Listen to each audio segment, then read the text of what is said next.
Dear students, welcome to online classes. Today's topic is presentation of data, and in that presentation of data we are going to discuss diagrammatic presentation of data. In this video I am going to explain you diagrammatic presentation of data. As you know, we have already completed one portion of diagrammatic presentation, that is geometric diagrams. Now in this video I am going to explain you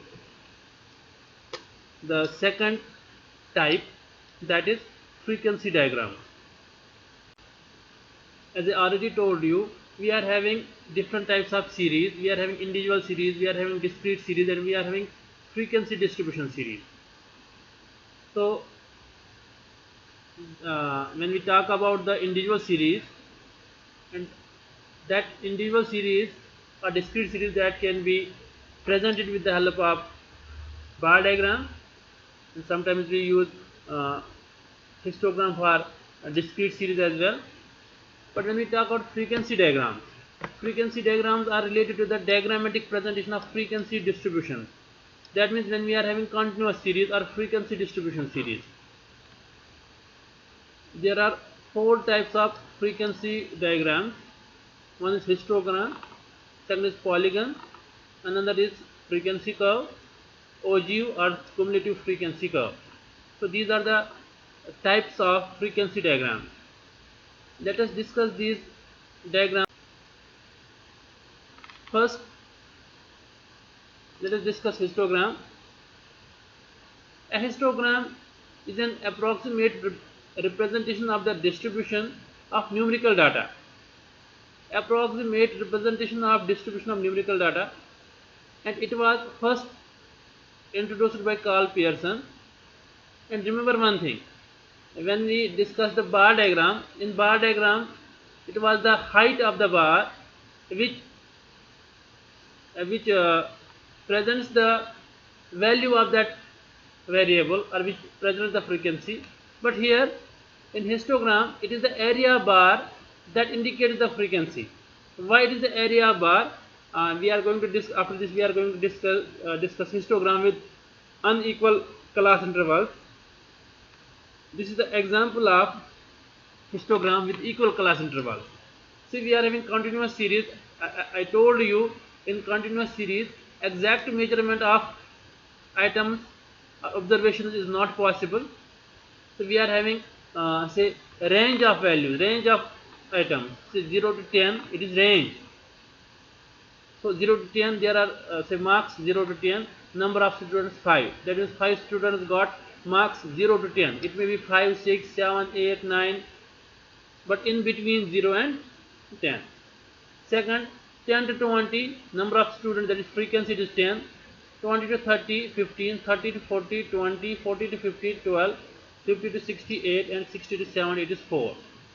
How you are going to present this data? For example, question will be asked, present this data with the help of diagram, and question will be given like this. You can see this table. Question will be given like this, and you will be asked to present this data in the form of diagram. So you will use histogram when you are going to present this information. You have to use histogram. You cannot present this with the help of bar diagram, because bar diagram cannot present frequency distribution series. It cannot present the frequency distribution data. Here you can see on the vertical axis it is frequency or number of students, and on horizontal axis it is marks 0 to 10. There are 5 students, and you can see the height of the bar in this histogram, height of the rectangle, which we can say. And when we talk about the class interval 0 to 10, 10 to 20, upper limit of first class interval is equal to the lower limit of second class interval. So there is no gap between two rectangles. 10 to 20 is 10, 20 to 30, 15, 30 to 40 it is 20, and 40 to 50 it is 12, 50 to 60 it is 8, and 60 to 70 it is 4. So this is histogram. So when we are having frequency distribution series, so that frequency distribution series can be presented with the help of histogram. That is why we call them frequency diagram. Let us move forward. Now histogram with unequal class intervals. When there are unequal class intervals, you can see table is given, question is given, class interval 10 to 15, 15 to 20, 20 to 25, 25 to 30. Here for these four class intervals, the class width is 5. Class width is 5. Okay, so the difference between upper limit and lower limit is 5. But when we see one more class interval, that is 30 to 40, it is 10, 40 to 60, it is 20, 60 to 80, it is 80. So when we are having this type of question, this type of series, when there are unequal class intervals, at that time we have to first we have to calculate adjustment factor. How we can calculate the adjustment factor? It is equal to class interval of the concerned class, that is upper limit minus lower limit, divided by lowest class interval. Which is lowest with when we talk about say lowest class interval, it is 10 to 50, is 5. The minimum width we can say. So for the first class interval, it is 5 divided by 5. Upper limit minus lower limit is 5, and minimum is lowest is also 5. So 5 divided by 5 is 1. For second it is 1. 5 divided by 5. For third it is 1. 5 divided by 5. And for fourth it is 1. 5 divided by 5. 35 minus 25 divided by 5, which is equal to 5 by 5, which is equal to 1. But for 30 to 40, class interval is 10. Difference between upper limit and lower limit. 40 minus 30 divided by the lowest, it is 5. 10 divided by 5 is equal to 2. 40 to 60, that is 60 minus 40 divided by 5, that is 4. And 60 to 80 divided by 5, 80 minus 60 divided by 5, which is equal to 4. So this is our adjustment factor. 1, 2, 3, 1, 1, 1, 1, 2, 4, 4. Okay. So when we are going to measure the frequency density, so we have to divide frequency with this adjustment factor. Remember this thing, frequency is divided by the adjustment factor to measure the frequency density. So here you can see 7 divided by 1 it is 7, 10 divided by 1 it is 10, 27 divided by 1 it is 27, 15 divided by 1 it is 15, 12 divided by 2 it is 6. So when we talk about 30 to 40, we take average. Actually it is 30 to 35, 35 to 40. So there are two class intervals. So for the first class interval we are taking 6, for the second class interval we are taking 6. So 6 plus 6 is 12. So from 30 to 40 it is 12, but when we divide this class interval into 2 of 5 class intervals, the class width is 10 here, 30 to 40.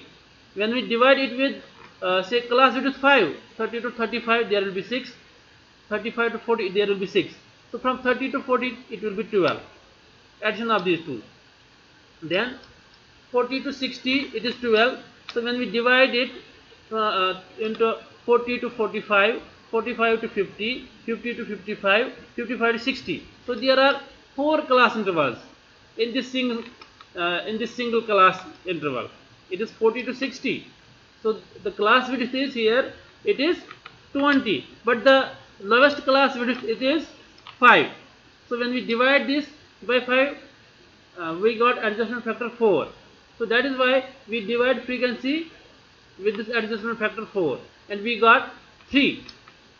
So 40 to 45 3, 45 to 50 3, 50 to 55 3, and 55 to 63. 3 plus 3 plus 3 plus 3, that is 12. And you can see 60 to 80, same procedure here. This 8 divided by 4, that is 2. Now you can see here at the right side, you can see this histogram. Look at the class interval 30 to 40, 30 to 35, and 35 to 40. These two are combined, and we are having frequency of 6. So from 30 to 35 it is 6, and from 35 to 40 it is 6. That is why I told you it is the area which determines the frequency, not the height. So from 30 to 35 it is 6, and from 35 to 40 it is 6. 6 plus 6 it is 12. From 40 to 60 you can see it is 3. That means 40 to 45 3, 45 to 53, 50 to 55 3, and 55 to 63. So area, total area, it will be 12. Okay, so 40 to 45 3 plus 45 to 50 3, 3 plus 3 is equal to 6, 45 to 50 to 55 3 is equal to 9, and 55 to 60 3. So 3 plus 3 plus 3 plus 3, it is 12. And for the next one, from 60 to 80, so adjustment factor is 4. So we are dividing this frequency in these class intervals: 60 to 65, 65 to 70, 75 to 70 to 75, and 75 to 80. So 2 plus 2 plus 2 plus 2, which is equal to 8.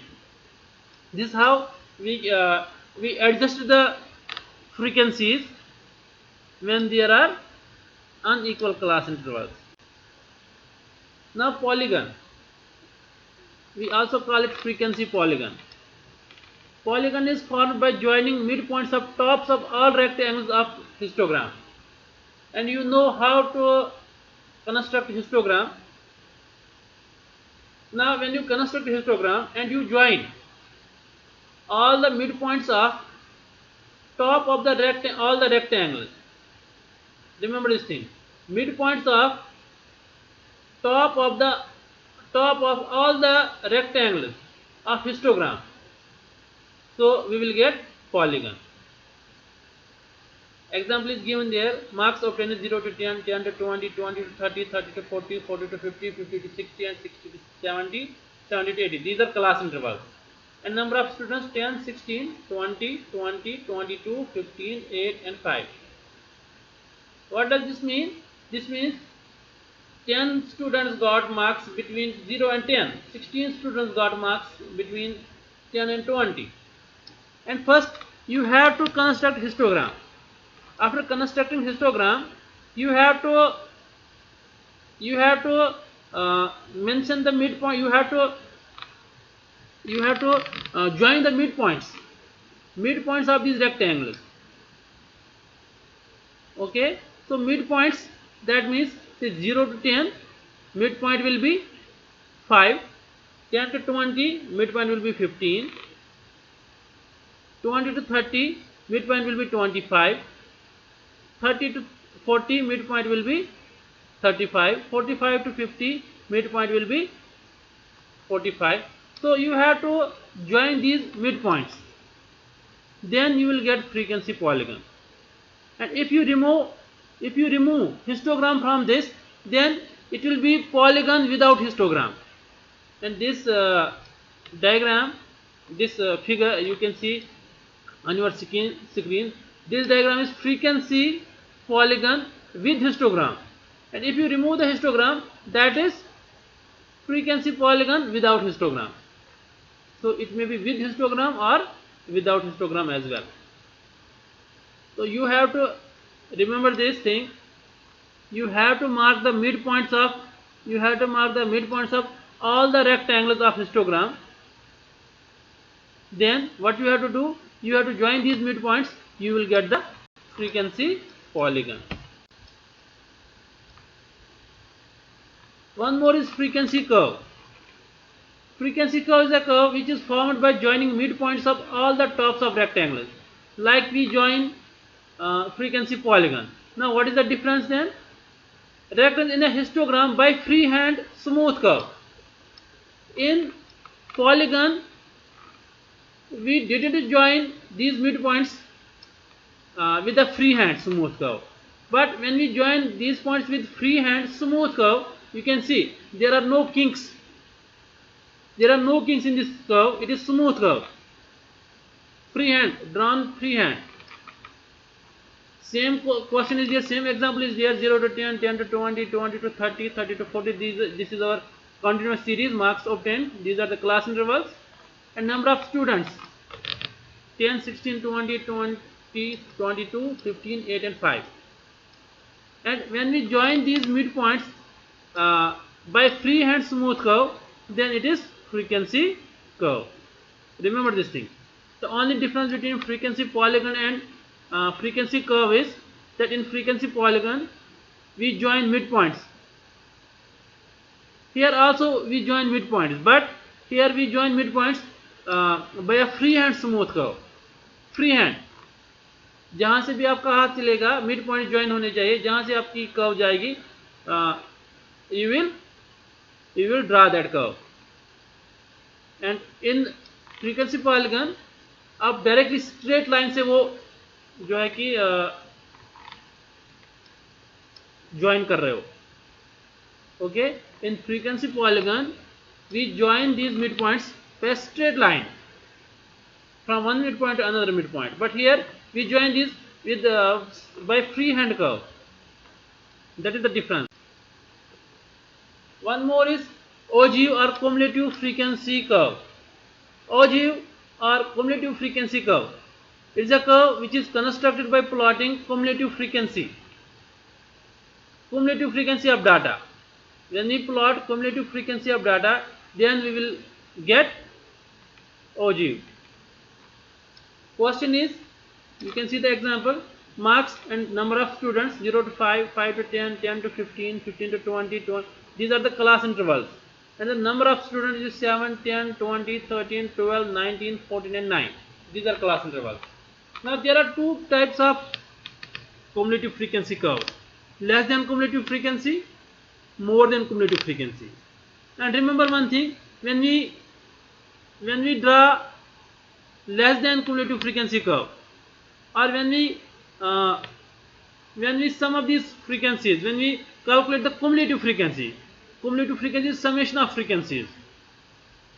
So for less than cumulative frequency, we take the upper limit, less than 5. In every class interval we take upper limit, less than 5. Less than 5, there are 7 observations, 7 number of students is 7. Now in second class interval it will be less than 10.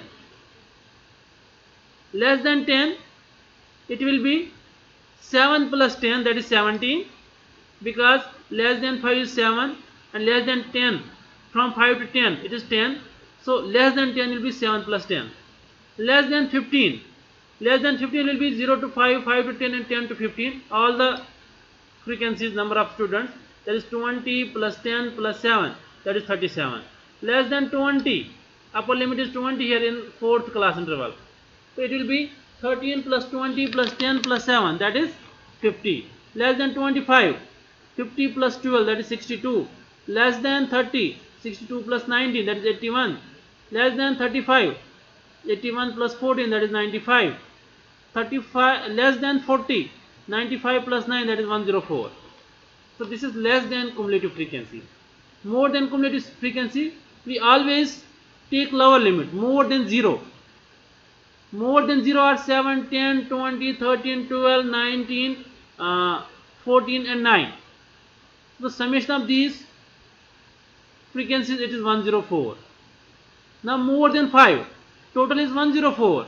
More than 5 is 104 minus 7, that is 97.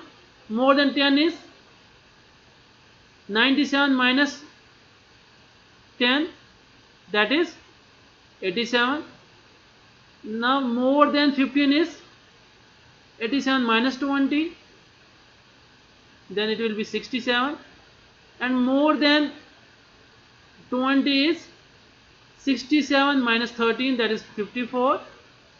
More than 25 it is 54 minus 12, that is 42. More than 30, it is 42 minus 19, that is 23. More than 30, it is 42 minus 14, that is, you can see 42 minus 14, it will be 42, total is 42 here. 42 minus 19, sorry, 42 minus 19, it will be 23, and 23 minus 14, it will be 9.